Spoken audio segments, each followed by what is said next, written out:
Welcome to my channel SK knowledge class. दोस्तों, आज की इस वीडियो में आपको बताऊंगा वृत्त का दीर्घ वृत्तखंड क्षेत्रफल निकालने। ठीक है ना।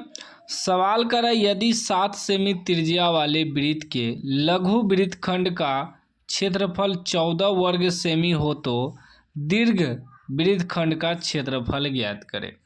देखिए, पहले आपको समझना होगा कि दीर्घ वृत्तखंड और लघु वृत्तखंड क्या होता है, इसको समझिएगा। देखिए, हम एक वृत्त बनाए हैं, ठीक ना। ये आपका त्रिज्या हो गया यहाँ से यहाँ तक, जो कि त्रिज्या 7 दिया हुआ है, 7 सेमी। ठीक, इसको केंद्र O मान लिए हैं। अब दीर्घ वृत्तखंड और लघु वृत्तखंड जो होता है, जैसे कि एक जीवा काटता है यहाँ, इसी को लघु वृत्तखंड कहते हैं। जो ऐसे काट दिए हैं, इतना ठो जो जगह बचा, ये आपका लघु वृत्तखंड हो गया। बाकी यहाँ से लेकर यहाँ जितना ऊपर बचा है जगह, यह आपका दीर्घ वृत्तखंड हो गया।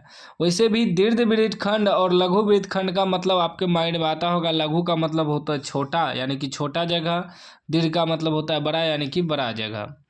तो हमें वही कह रहा है कि 7 सेमी त्रिज्या है इस वृत्त का, और वृत्त के लघु वृत्तखंड का जो क्षेत्रफल 14 वर्ग सेमी दिया है, यानी कि इतना तो जगह का 14 वर्ग सेमी जो है क्षेत्रफल दिया है।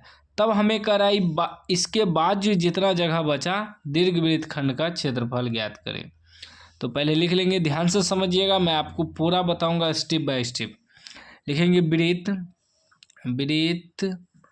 वृत्त की त्रिज्या कितना दिया है, त्रिज्या यानी कि r बराबर, त्रिज्या को r से सूचित करते हैं, कितना दिया है 7 cm।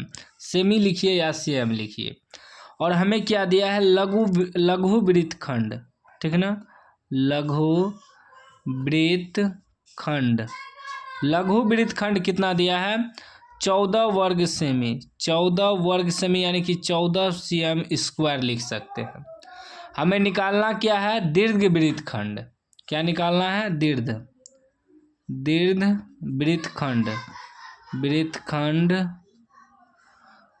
बराबर वाट, यही निकालना है। दीर्घ वृत्तखंड का क्षेत्रफल निकालना है। लघु का तो हमें दिया है क्षेत्रफल, दीर्घ का नहीं दिया है। तो इसे निकालने के लिए क्या करेंगे, देखिए, पूरा वृत्त का क्षेत्रफल निकाल लेंगे, उसमें से ई वाला घटा देंगे, तब मेरा दीर्घ बच जाएगा। देखिए, थोड़ा समझिएगा, कोई भी पार्ट हो, मान लीजिए ऐसे समझिए, अगर मेरा इसका क्षेत्रफल दिया है 14, और इसका कैसे निकालेंगे, तो इसके लिए हमें त्रिज्या दिया है ना, त्रिज्या से हम लोग क्या करेंगे, पूरा वृत्त का क्षेत्रफल निकाल लेंगे। पूरा वृत्त का जब क्षेत्रफल निकल जाएगा, तो आधा पार्ट अगर हमको मालूम है, तो उसी में से अगर ये आधा पार्ट घटाएंगे तब ना आधा पार्ट बचेगा। तो पहले क्या करेंगे, पूरा वृत्त का क्षेत्रफल निकालेंगे। लिखेंगे वृत्त का क्षेत्रफल बराबर, वृत्त का जो क्षेत्रफल का सूत्र होता है पाई r स्क्वायर। ठीक है ना। तो पाई का मान होता है 22/7, r स्क्वायर यानी कि 7 गुना 7।